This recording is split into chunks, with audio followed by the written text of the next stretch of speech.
बद्रीनाथ धाम और से केदारपुरी के इन पवित्र तीर्थों का दर्शन करने का सौभाग्य मुझे प्राप्त हुआ। बद्रीनाथ धाम अपने नवनिर्माण की प्रक्रिया के साथ तेजी के साथ आगे बढ़ रहा है और केदारपुरी हमारे द्वादश ज्योतिर्लिंगों में से एक पवित्र ज्योतिर्लिंग पूरा देश और पूरी दुनिया में जहां कहीं भी सनातन धर्मावलंबी रहते हैं वे सभी बड़ी आस्था के साथ, बड़ी श्रद्धा के साथ इन पवित्र तीर्थों का दर्शन करने के लिए उतावला रहता है। सन 2013 में एक त्रासदी के कारण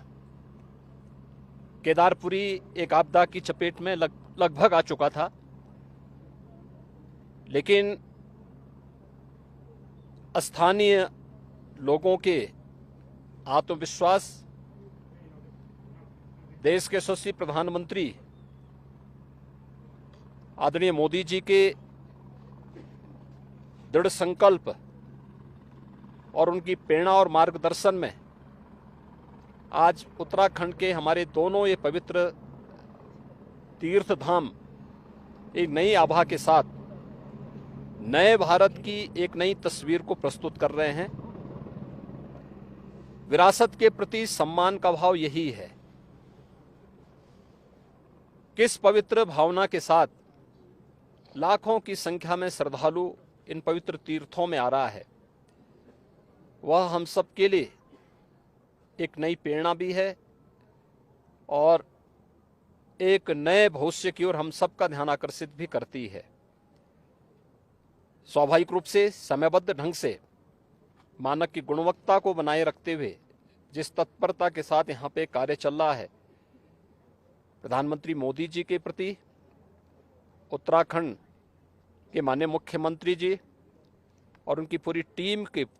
प्रति मैं हृदय से आभार व्यक्त करता हूं, उन्हें धन्यवाद देता हूं। ये श्रद्धा का उमड़ता हुआ जन सैलाब ये नए भारत की नई तस्वीर को प्रस्तुत कर रहा है और सचमुच इसमें दृष्टि भी है, दूरदर्शिता भी है, इसमें पर्यटन भी है और श्रद्धालु जनों की जनास्था का सम्मान का भाव भी है। इन सब को समेटे हुए केदारपुरी का ये नवनिर्माण बहुत अच्छे ढंग से आगे बढ़ रहा है, ये अभिनंदनीय है। भगवान केदारनाथ का, भगवान बद्री विशाल का आशीर्वाद इसी प्रकार से बना रहे, इस दृष्टि से आज मुझे यहाँ आने का सौभाग्य प्राप्त हुआ है और मुझे बहुत आनंद की अनुभूति हुई कि यहाँ पर दोनों पवित्र तीर्थों का दर्शन मुझे यहाँ पर करने और यहाँ के स्थानीय नागरिकों, पुरोहितों,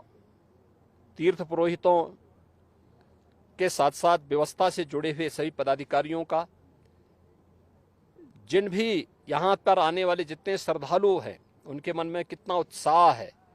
यात्रा की कोई थकावट नहीं। यही दिखती है कि यह तीर्थ स्थल आस्था के साथ साथ राष्ट्रीय एकात्मता के भी आधार हैं। सुदूर दक्षिण से भी, पूरब से भी, पश्चिम से भी, पूरे देश के अलग अलग कोनों से आए हुए श्रद्धालुजन